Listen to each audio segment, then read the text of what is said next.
Excellence, Monsieur le Président, le document est prêt. Merci de le recevoir des mains de Monsieur le Premier ministre.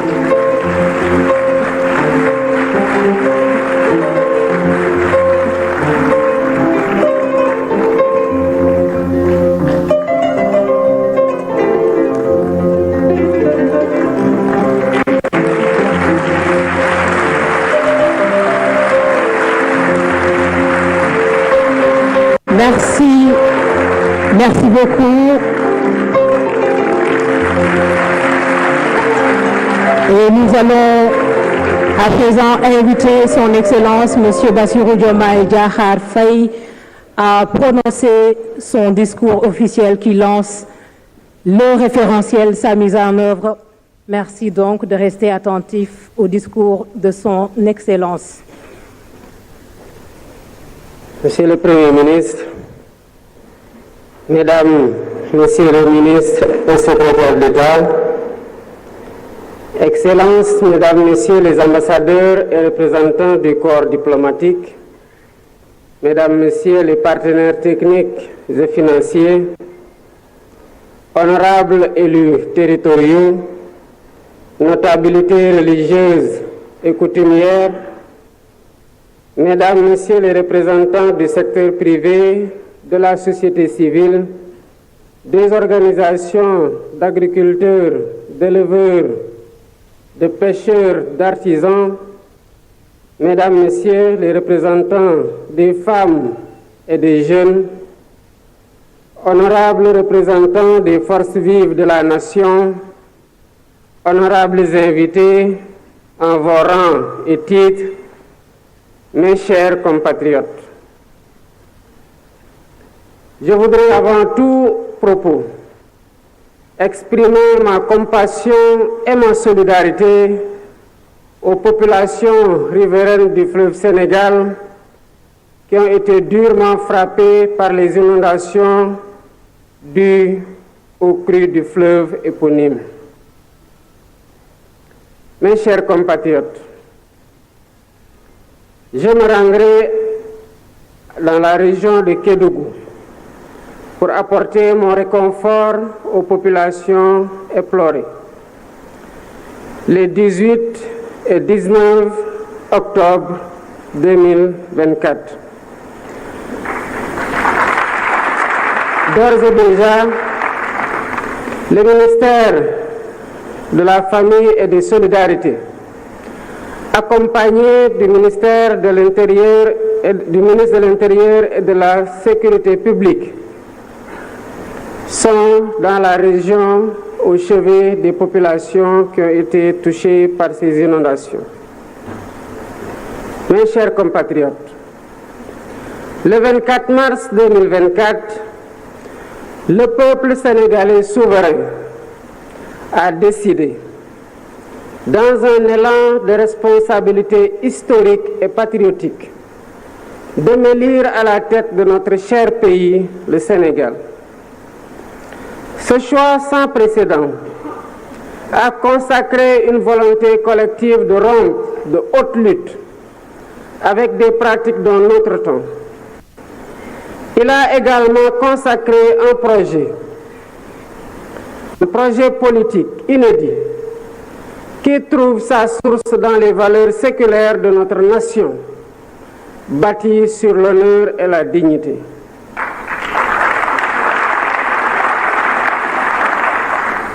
Pour rappel, lors de ma prestation de serment le 2 avril 2024, je m'engageais devant vous à mobiliser les Sénégalais d'ici et de la diaspora autour d'un projet national fédérateur orienté vers un futur serein. Dans ce sillage, j'ai impulsé la gouvernance publique autour du Djubal et Djubanti pour transcrire dans nos actes et discours de tous les jours la cause primordiale et la volonté sacrée du peuple sénégalais souverain. Dans cet esprit, j'ai demandé au Premier ministre, dès le premier Conseil des ministres, la finalisation d'un nouveau référentiel de la politique économique et sociale, ce qui s'est fait dans les 6 mois, malgré, il faut le souligner, le contexte très chargé lié à la gestion problématique de la continuité des pouvoirs publics après l'alternance. Aujourd'hui, 14 octobre 2024, nous partageons avec les différents segments du peuple sénégalais et la communauté internationale ce document stratégique qui pose les fondements d'une nouvelle ère pour notre pays. La vision Sénégal 2050, agenda national de transformation, révèle donc assurément la dynamique d'un pacte social national pour bâtir un Sénégal souverain, un Sénégal juste, un Sénégal prospère. Ce document traduit en profondeur notre ambition de dépasser les clivages et les défis et de réviser totalement les schémas classiques du passé qui entraînent une stagnation et une régression sociale inacceptable, entretenue par une gouvernance de confort vigoureusement indexée et fortement rejetée par les populations. Les populations déterminées à changer inéluctablement leur sort. Avec le référentiel présenté et déployé, nous devons consolider durablement une nation solidaire, une nation résiliente et résolument ancrée dans la modernité, le progrès et le bien-être de chaque Sénégalaise et de chaque Sénégalais. Au demeurant, nous prenons date à partir d'un héritage lourd, marqué par une situation économique, budgétaire, financière et sociale extrêmement difficile et complexe, qui trouve des explications dans la mauvaise direction empruntée par notre pays dès les premières années de notre indépendance. Mesdames et messieurs, notre économie extravertie a été neutralisée par un modèle d'exploitation des matières premières sans valorisation ni transformation locale notable, laissant notre secteur privé national trop faible, une industrie en miniature et nos jeunes talents en quête d'opportunités désespérées, souvent poussés à chercher un avenir ailleurs. Ces choix généralement imposés ont non seulement limité notre potentiel de développement, mais ils ont aussi peu à peu dépossédé le pays de la maîtrise de son destin. Je ne saurais m'étendre outre mesure sur ce diagnostic inquiétant à première vue, mais qui ne doit pas nous décourager ni étouffer ou nous figer. Car la force d'un pouvoir, c'est sa capacité à agir, à fixer un cap stratégique, mais également à trouver dans le temps et dans l'espace, et selon les circonstances, les meilleures solutions et les plus coûteuses pour répondre aux défis présents et futurs, ainsi qu'aux aspirations et préoccupations légitimes des populations. Mes chers compatriotes, la transcendance du consensus, du sursaut et du don de soi pour asseoir notre souveraineté et libérer les énergies, les talents et les potentiels de notre nation. Nous devons être fiers de notre nation.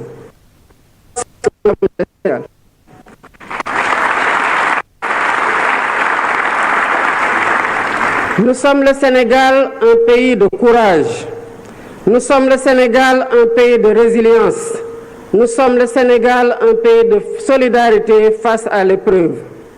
Voilà pourquoi nous devons faire notre introspection individuelle et collective pour reprendre avec confiance notre destin en main et mettre notre Sénégal sur une trajectoire d'exigence, d'espérance, de performance et de progrès. C'est tout le sens et la pertinence de la vision Sénégal 2050. Cette nouvelle stratégie nationale de développement est une réponse innovante au défi de la transformation systémique du Sénégal. Elle repose sur une vision endogène claire, cohérente, ambitieuse et assumée. Cette feuille de route pour les 25 prochaines années, qui fait l'objet aujourd'hui d'un partage et le fruit d'une réflexion collective, est déclinée en stratégie quinquennale et décennale. Elle permettra d'ajuster et d'optimiser nos actions et efforts en temps réel. Ainsi, la transformation systémique du Sénégal repose sur 4 axes stratégiques déterminants. Le premier axe consiste à asseoir une économie compétitive, créatrice d'emplois. Nous visons à bâtir une économie diversifiée et résiliente, mais aussi inclusive. Cela passe par la valorisation de nos ressources naturelles, qu'elles soient agricoles, minières, pétrolières ou gazières, à travers une industrialisation ambitieuse.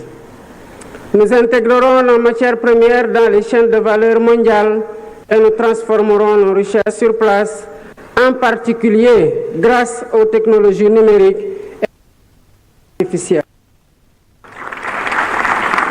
Le développement de pôles économiques viables associés à un cadre des affaires attractif contribuera à renforcer le secteur privé national et à diversifier notre économie. Dans les tout prochains jours, une loi sur la souveraineté économique viendra consacrer cette dynamique en s'appuyant sur une stratégie de financement solide et concertée avec toutes les parties prenantes. Le deuxième axe est celui de la durabilité et de l'aménagement du territoire. Notre développement ne sera viable que s'il respecte et préserve notre environnement. Nous avons le devoir de protéger notre biodiversité et de promouvoir l'économie circulaire pour que le Sénégal devienne un modèle en matière de gestion durable de ses ressources. En parallèle, l'aménagement équilibré de notre territoire sera assuré grâce à 6 grands corridors de développement qui désenclaveront les zones rurales et relieront les pôles de croissance. Nous veillerons à offrir à tous un accès équitable aux infrastructures essentielles, en particulier dans les régions les plus reculées. L'expansion des énergies renouvelables telles que le solaire et l'éolien jouera un rôle central dans la transition énergétique du Sénégal afin que nous puissions léguer aux générations futures un pays respectueux de son environnement et en phase avec les défis climatiques. Le troisième axe porte sur le renforcement du capital humain et sur l'équité sociale. L'investissement dans l'éducation, la formation et l'innovation sera au cœur de cette transformation. Nous mettrons en place une politique éducative de qualité pour tous, ainsi que des réformes visant à offrir à chaque Sénégalaise et à chaque Sénégalais des opportunités égales, quel que soit son lieu de résidence.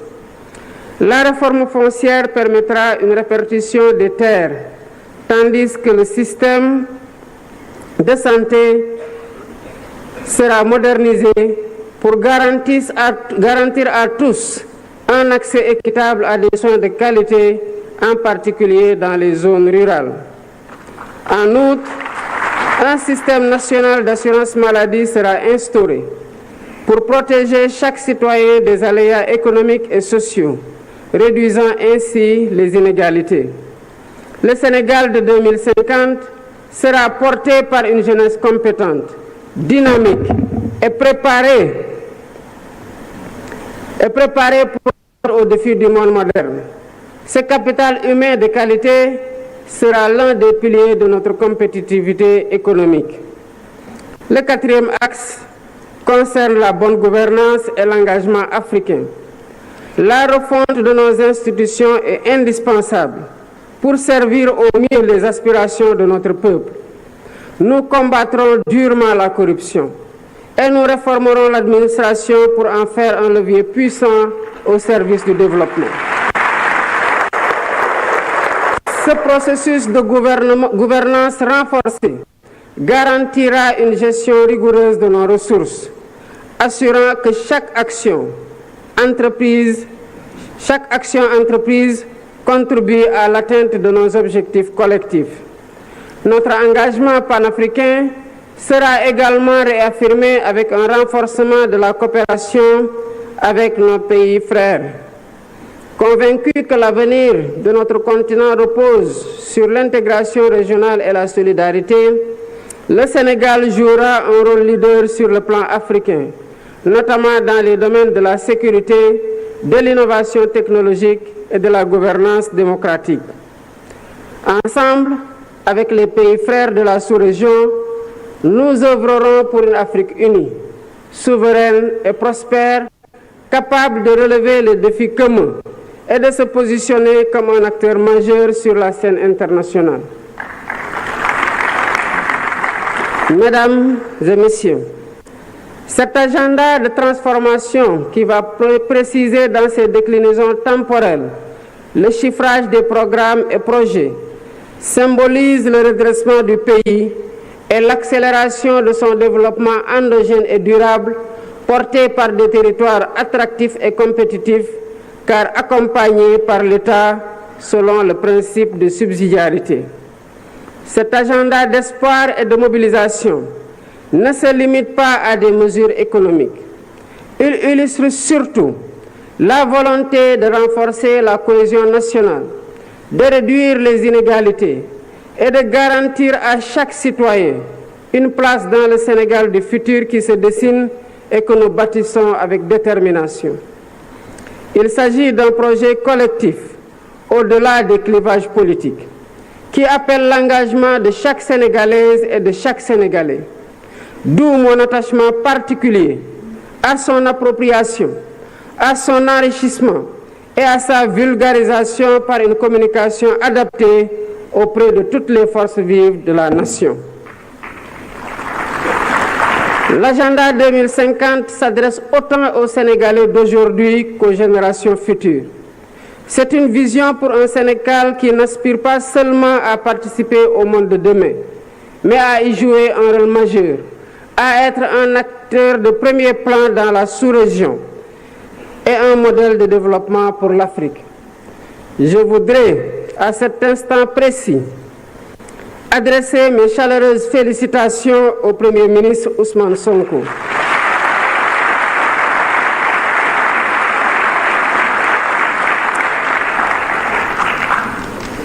Il a mené de main de maître avec l'ensemble du gouvernement, les services de l'État et les experts nationaux du public et du privé associés ce travail de conception exceptionnel d'une rare pertinence qui démontre la qualité du capital humain national. Mes chers compatriotes, notre volonté ne pourra être complète que si nous avons les moyens de notre autonomie économique, monétaire, énergétique, alimentaire, mais aussi sociale et culturelle. Le chemin que nous empruntons est exigeant, mais il est le seul à même de garantir notre succès durable. Les citoyens doivent être exigeants envers les gouvernants, mais chaque citoyen doit aussi être exigeant avec soi-même dans son apport personnel dans l'œuvre de construction nationale. C'est ainsi qu'ensemble, comme un seul peuple, poursuivant le même but et animés de la même foi en notre progrès, nous construirons un Sénégal plus fort, un Sénégal plus juste, un Sénégal plus prospère.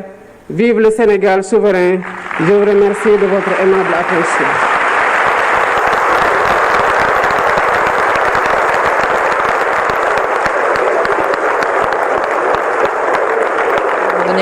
De le voir sur ces images, le chef de l'État Bassirou Diomaye Diakhar Faye qui vient de prononcer son discours à l'occasion justement du lancement du référentiel Sénégal 2050. Beaucoup de points ont été